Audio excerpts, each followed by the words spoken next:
Alors dans cette vidéo, on va voir ensemble comment tu peux facilement améliorer la rotation externe de la hanche, mais aussi étirer en profondeur le grand fessier. Donc tout va commencer contre un mur. Tu vas commencer par te glisser contre le mur et te mettre dans la position qu'on appelle la position en 4. Tu te recules un petit peu et tu vas mettre une jambe au-dessus de l'autre, ramener la cheville sur la cuisse opposée. Et à partir de là, normalement, tu es dans la position de départ. La jambe qui est étirée, c'est vraiment la jambe qui est positionnée au-dessus. Tu devrais sentir un étirement sur l'extérieur de la cuisse et voire même au niveau du grand fessier. Donc normalement vraiment à l'arrière là. Tu devrais rester dans cette position de base du coup.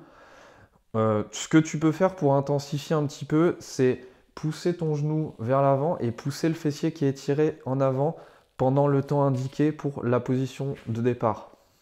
Pour le niveau 2, la première partie, c'est-à-dire la contraction, tu vas commencer par prendre le bras opposé au côté qui est tiré, le positionner sur l'intérieur du genou, le tendre, pousser ton genou un peu plus devant, ce qui va augmenter l'étirement. Tu devrais sentir que ça tire davantage.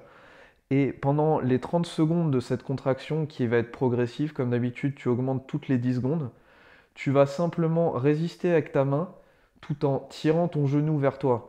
Donc pendant les 10 premières secondes, tu tires ton genou vers toi.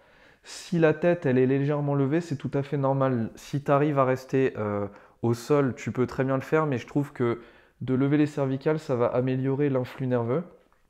Donc pendant les 10 premières secondes, tu tires légèrement ton genou vers toi tout en retenant avec le bras opposé. Les 20 secondes, tu y vas un peu plus fort, tu tires encore plus. Et les 10 dernières secondes, tu y vas vraiment à fond. Tu devrais sentir une contraction au niveau de l'intérieur de la cuisse et au niveau de l'aine, ainsi qu'un étirement un peu plus à l'arrière, une sorte de contraction aussi. Lorsque tu as fait tes 30 secondes, tu te calmes, tu retires les tensions, et voilà.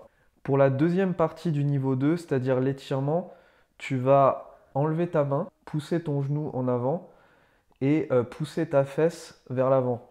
Donc là, tu peux même te relever davantage. Tu vas lever les orteils qui sont devant toi, lever les orteils de la jambe étirée et même mettre un petit peu les orteils vers l'intérieur. Comme ça, on va augmenter vraiment l'étirement des fessiers, ce qui va vraiment améliorer la rotation externe de la hanche. Là, pendant les 30 secondes, tu vas pousser le genou devant toi et pousser la fesse devant toi avec de plus en plus de force pour la hanche. Donc les 10 premières secondes, tu pousses là, ici, sans t'aider d'une main. Les 20 secondes, tu pousses de plus en plus fort. Et les 10 dernières, encore une fois, tu vas totalement à fond. Normalement, ça doit vraiment être un effort quasiment maximal au point où tu ne peux pas penser à autre chose que de bouger le genou et le fessier à l'avant. Quand les 30 secondes sont passées, tu relaxes tranquillement les tensions, tu te repositionnes au sol. Et à partir de là, suivant ce qui est écrit dans ton programme ou sous ta vidéo, tu as la possibilité de faire une deuxième série. Donc là, ce que je te conseille, comme tu auras gagné en amplitude de mouvement, ça va être de te rapprocher du mur pour justement la flexion de la hanche qui n'est pas étirée et la flexion de la hanche étirée.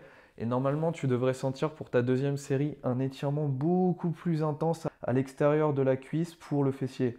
Donc ça, cette technique pour se rapprocher du mur, tu peux la faire jusqu'à l'infini au point où vraiment tu es quasiment collé au mur et tu vas sentir un étirement très très très intense au niveau du fessier. Donc encore une fois, soit tu as une deuxième série et tu fais exactement la même chose, t'attends dans la position de base, tu fais la contraction en t'aidant avec la main, puis l'étirement, ou alors si tu n'avais qu'une seule série, tu fais que cette position-là et c'est bon.